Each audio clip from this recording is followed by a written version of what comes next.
Hello and welcome to the West Yorkshire Football Show. We're chatting all things Leeds United in the big build-up to Sunday's playoff final clash against Southampton. And I'm delighted to say joining me on the show is the Athletics Leeds United and EFL correspondent, Nancy Froston. Nancy, thank you so much for joining us. That's a pleasure. Thanks for having me on.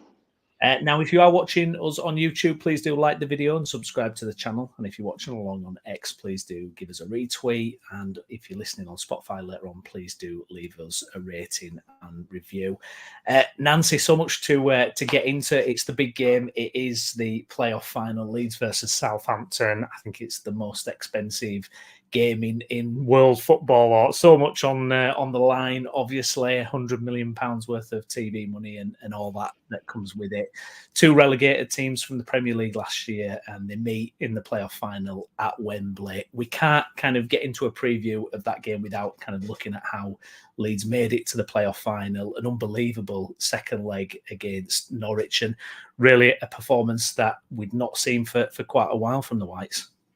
Yeah, absolutely. And it's exactly the kind of marker that you want coming into this game. I know if you asked any manager who would be involved in a playoff final, they'll go, oh, form, goes out the window at Wembley, and you can't think about the fixtures against whoever you're facing in the final and how they panned out earlier in the season and all these things. But it's got to give some confidence to have won in the manner that Leeds did, scoring nice and early, and just really getting stuck into that game and showing what they're about, because like you said, it's kind of been a bit of a, how should we say, petering off at the end of the season. I don't think it's been how anyone's wanted it to go. So yeah, absolutely. I think there was kind of that key moment actually where Leeds lost to Southampton on the final day of the season, but then there was that kind of moment with the crowd at Ellen Road after, where they got the applause still, and it almost kind of G'd the team up a little bit. And obviously it was quite a close game against Norwich in the first leg, but you saw with the atmosphere at Ellen Road for that second leg, and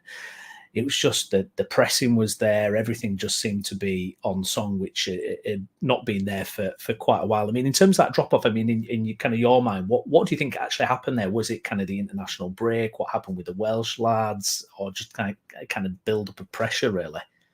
Yeah, I think a lot of things came together at the same time. I mean, obviously, I kind of started covering Leeds around the turn of the year, and they were sort of in the middle of that nice unbeaten run. And then when it started to get difficult, it just kind of felt like, one, you're always going to get to a point where either teams have sussed you out a bit, or they're just intentionally setting up to be difficult.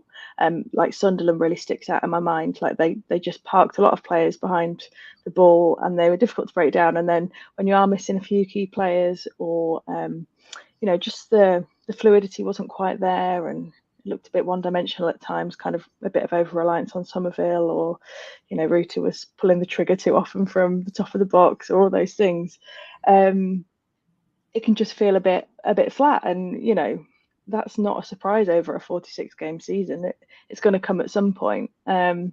And any other season, actually, it probably wouldn't have mattered that much. It's just this season's been insane, and so even the vast amount of points that Leeds won wasn't enough. But yeah, I think basically it wasn't anything that was so concerning, though, that you couldn't see Leeds recovering from it at any point. It was just kind of like, a bit of a sort of stagnant period.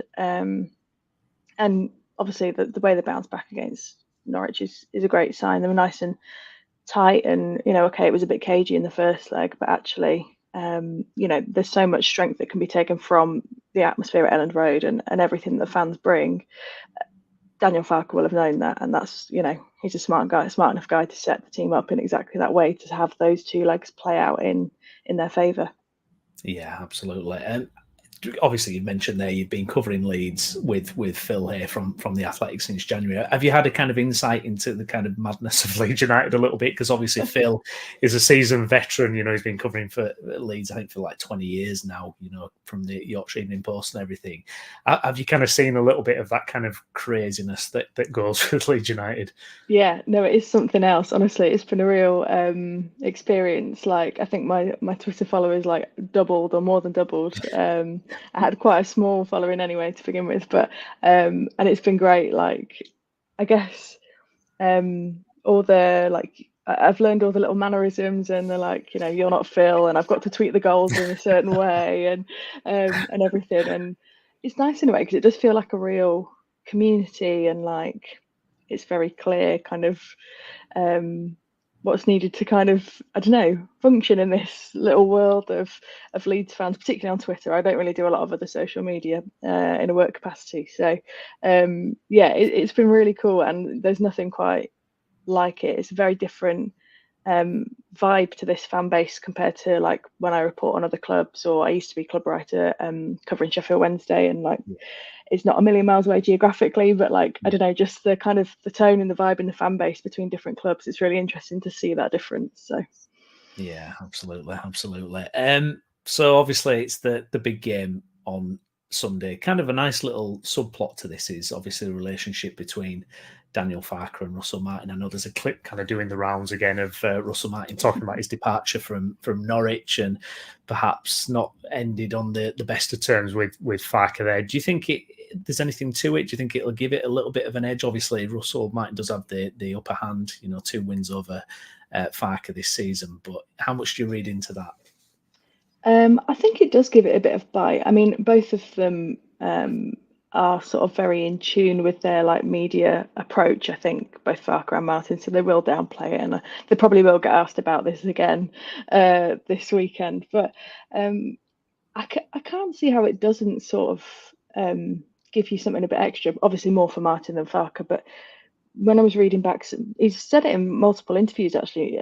Obviously on this clip that's going around, but he has mentioned it other times in terms of how it kind of shaped the end of his time at Norwich, and it was like the hardest time of his career and everything. Even if you do make up with that manager, if you're any player that's had that kind of effect in your career, it must be nice to know that you've beaten them twice in one season. You've got a chance to really kind of, define their spell at a club, basically define your own spell at your own club, but also, the opposite for the opposition. So, like I said, I'm not expecting them to come out all guns blazing and be like, oh, I can't stand him, or I'm desperate to get a win or whatever, because they're both kind of well-mannered blokes. But yeah, it's quite a fun little undertone to it, where it could be otherwise a bit polite, maybe.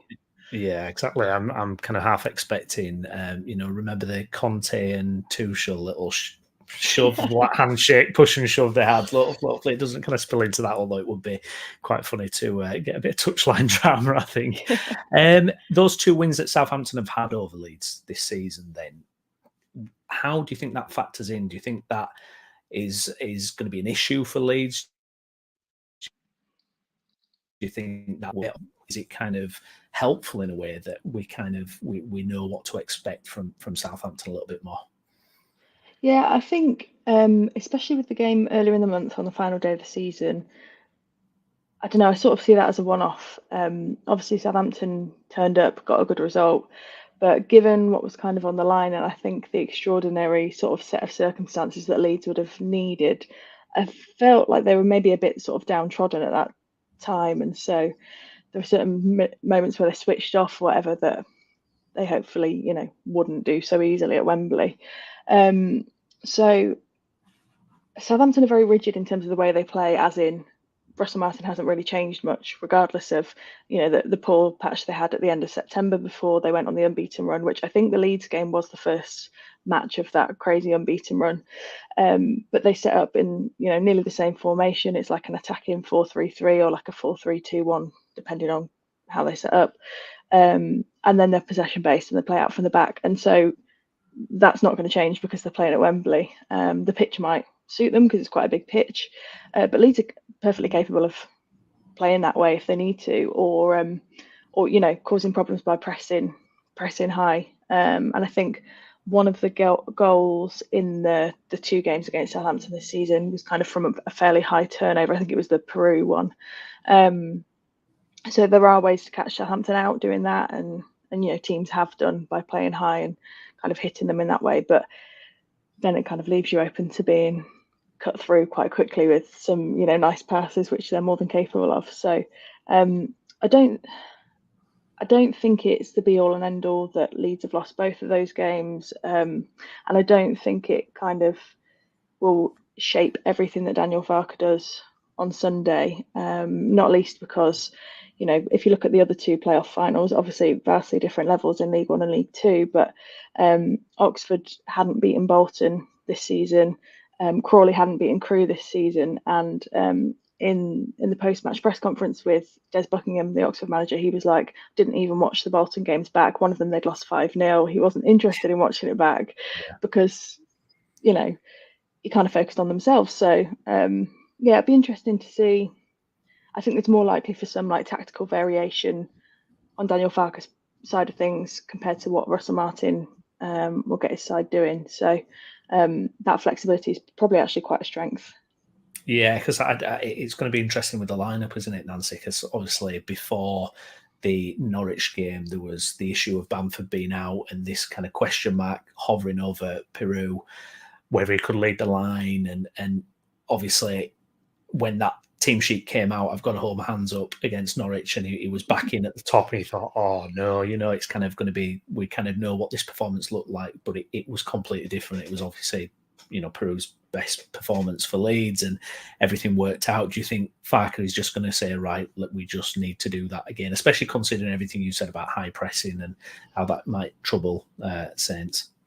I think so. I think it would make sense. And, you know, I watched quite a lot of Peru when he was at Swansea, and he had that aura of a player, you know, more than capable of leading a line, and he was very confident in those attacking positions. And I know it's not always looked that way at Leeds, and he's played a slightly different role as well at times, but you know, he has got that kind of big game energy, or he did have, so he can rediscover it, and he did it against Norwich. So yeah, that would be interesting. And I do think potentially that Leeds have got a bit more strength in depth than Southampton. So obviously, you know, whether that means bringing on Mateo Joseph, who I think everyone really rates. So, you know, he possibly could have played a bigger role for me than at times than he has. He's quite an exciting young option off the bench, or you never know. Yeah, Ruta can obviously offer in different areas as well. And then yeah, you've just kind of got quite a lot of depth there to draw on. But I imagine going with Peru up top will be sensible. But he could shock us. You never know. Yeah, yeah, you never know, do you? No, I've said that. In terms of kind of Southampton's danger men, I mean, one of the big problems Leeds had last time was Smallbone, you know, and the way he was just able to get those third man runs and just kind of have the run of Ellen Road in that midfield. But I guess it's one of those things, once you've kind of done that as a tactic, you know, surely Farke will be aware of this and thinking, how do you counteract it? But in terms of the general threats, I mean, who were the main threats from Southampton, you think, going into that weekend game? Obviously, you've got Adam Armstrong, who scored against Leeds, I think, is it 3 times already this season? So, yeah. Hopefully not on Sunday. Yeah, Armstrong in behind in the channels. I think you could see, I think all 3 of his goals maybe came from that sort of scenario where he was kind of slipped in, or at least 2 of them did for sure. Kyle Walker-Peters is a menace. I think Junior Firpo is probably still having nightmares about that second goal at Ellen Road, just switching off a bit. But he offers a lot coming inside or out. So, you know, the sort of attacking fullbacks are obviously a big trend in modern football anyway, but he's massively reflective of that. But yeah, Smallbone's really hard to pick up as well. I think you could assign someone just to try and mark him and watch those kind of late runs into the box, but I don't know how easy that is. So yeah, all 3 of them great players. Shea Adams will kind of have a point to prove. He's been linked, I think, with a move to Wolves and a few others. So you know, it's a big occasion to kind of lay a bit of a marker down. If even if their future's not still at Southampton, it might be somewhere else. Same goes for any Leeds players, of course. But it's quite a big stage, especially with the Premier League being finished now. So there's a lot there to occupy Leeds, but there's nothing that they can't handle, really. You know, they are really capable of beating anyone on their day. Yeah, it's funny with Shea Adams as well. I think Leeds have been linked with Shea Adams for about 10 seasons straight. I'm like, oh, will we eventually sign him? I don't know. We'll just keep waiting. Great stuff. I mean, in terms of the reward at the end of the game, you know, it's a place in the Premier League, and obviously we know with Leeds how devastating it was to lose their Premier League status, especially, you know, it took us so many years to get back up there, you know, 16 years to get back in the Premier League, and then it's kind of gone, you know, in the blink of an eye. From a Southampton perspective, kind of what's the consequence if they don't go up themselves then? I mean, is there kind of a financial burden on them? I mean, obviously we know they still get parachute money, but what's kind of their situation if they don't go up? Yeah, they made a lot of sales in the summer, so you know, in terms of, I guess, balancing the books for P&S and stuff like that, or FFP, or the various little anagrams you can do with that. Yeah, I think, you know, that they're perhaps in a more favourable position than Leicester would have been, but again, it's going to get tighter every time. You know, you'd imagine some of their bigger earners, the likes of Kyle Walker-Peters, who are assets to sell. You know, the longer you're in the division, basically, you're always going to be looking at those players either wanting to move on because they want the challenge, or you know, needing to be moved on for the finances. So I don't think they're necessarily as tight against it as some of the other clubs could have been, just because of those big sales. But again, it kind of quite often depends on how they've structured the payments and structured the amortization thing with the.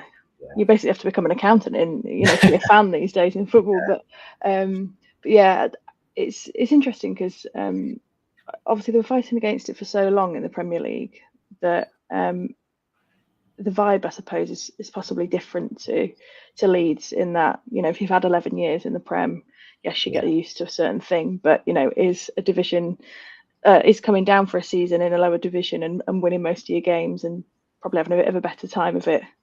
Nice. And, you know, Leeds fans probably don't feel that way, but it can be a different vibe for different clubs. So I don't know how to gauge the mood of that, whether it's desperation or, you know, panic, or so Sunday's going to be really interesting to sort of sense the vibe of the two sets of fans as to whether one set's turned up to have a nice day out, one set's turned up expecting it's going to be horrible.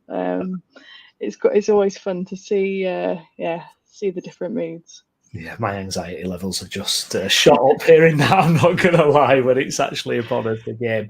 So it's going to be fascinating stuff. Just to cover off some other kind of EFL business, especially obviously we cover other West Yorkshire teams here, and notably Huddersfield Town. Nancy, they've obviously parted with Brighton Writer, and they've now got Michael Duff in there. Do you think that's a good move for the Terriers? Yeah, I think Michael Duff's a really exciting manager. Obviously, I know that Swansea, it didn't perfectly go to plan. He had a good stint, or a great stint at Cheltenham, and a really good stint at Barnsley as well. So he's got plenty to offer. He will give them an identity, and I think maybe that's kind of a criticism that's been levelled at them at times, maybe over the season, is kind of like knowing, well, whether they're organised, what they do, etc. But yeah, he'll give them that, and he's experienced in League One, which, you know, counts for a lot. Got Barnsley into the playoffs, and they were obviously really, really unlucky at Wembley to kind of lose in the 129th minute or something against Sheffield Wednesday. So he'll build a good team, and he's got those connections and a good reputation. So I see it as a positive appointment. I think he's proven himself in two jobs and just had kind of an unlucky stint in one. So he's definitely got plenty to offer. Yeah, and some links coming out with Kieran McKenna as well at Ipswich, and obviously it's the story of the season. I think if I wasn't a Leeds fan, I'd have been fully behind Ipswich going straight up, to be honest.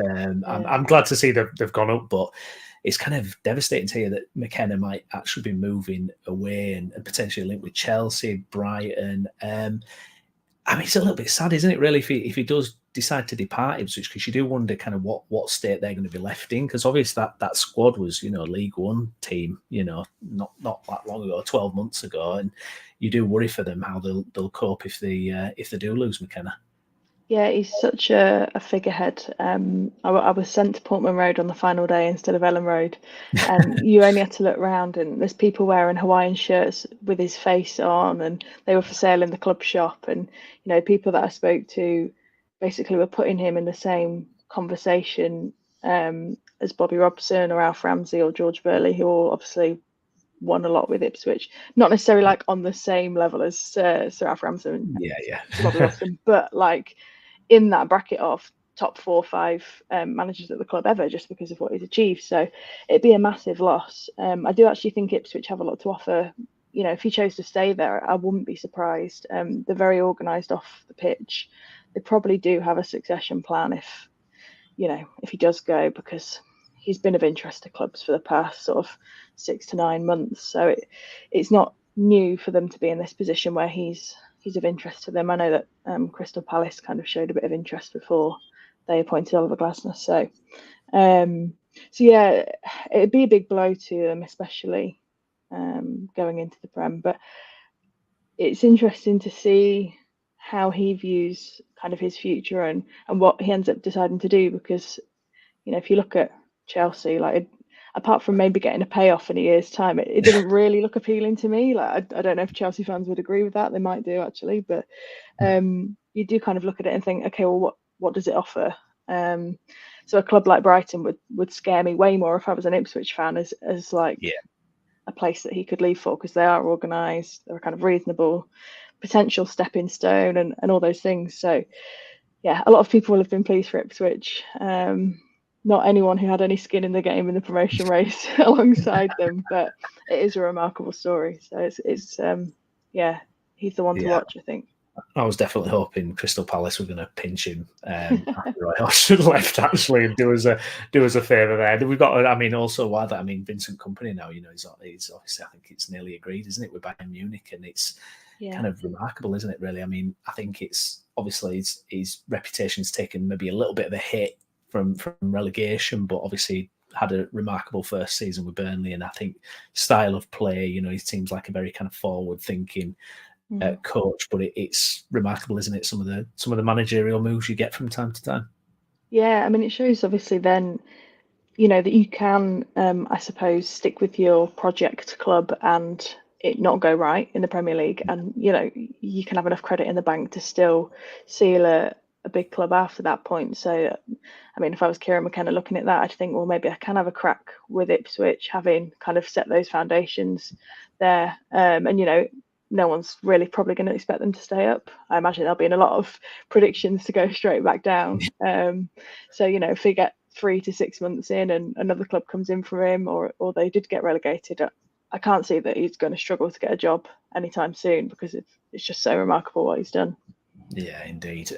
So bringing it back round then to the playoff final there before we let you go, Nancy. All travel plans sorted. Are you going down with Phil then? Is it, or is it the athletic coach going down? Or I know. Well, now you mention it, I'm going to text him. I should have. I'll get him to pick me up on the M1 on the way down. Yeah, big athletic party bus. No, I'm sorted. Trains booked. Hotels booked, because I think everyone's going to need to lie down afterwards, aren't they? So, yeah, I'll be looking forward to it. I bet I'll see, Leeds shirts from early on in the morning travelling down. So yeah, it'll be a big day, and looking forward to it. Yeah, but what kind of game do you expect to see? Cagey or open? Not many goals, lots of goals. I'm going to be optimistic. I'm going to say open. Fair few goals. I think as well, given that both these teams were in the Premier League, I'm hoping it will help in a way. So like last season, I was at the Coventry Luton game, and it was a lot more cagey. And I think because both clubs had been on such a journey, and it had been so long for them since they've been in the top flight, it was like you could feel the pressure and the emotion and all of it washing down. And I'm not saying it matters less to Leeds and Southampton, having both been there recently, but there is a different vibe to this one. And in a way, I hope that kind of frees up the game a bit. And in the way that both teams play, that should allow them to do that as well, because they've both got some lovely attacking players and the capability to put some really nice moves together and everything. So knowing that it'll probably be 0-0. No, I predicted that. Oh no, not an extra time penalty shootout. Honestly, I can't deal with that. No, I But was we've so been glad. practicing penalties if in case. Yeah. Fantastic. Well, Nancy, I really appreciate you coming on the show. Hope to have plenty more chats with you in the future. Please do check out Nancy's stuff in The Athletic as well. So please like the video as well. If you've been watching along, do subscribe to the channel for more content on Leeds United and our other teams across West Yorkshire. I've been Steven Browne. I'll be back later on. Nancy, thank you very much. A pleasure. Thanks. And we'll catch you again soon. Thanks for watching.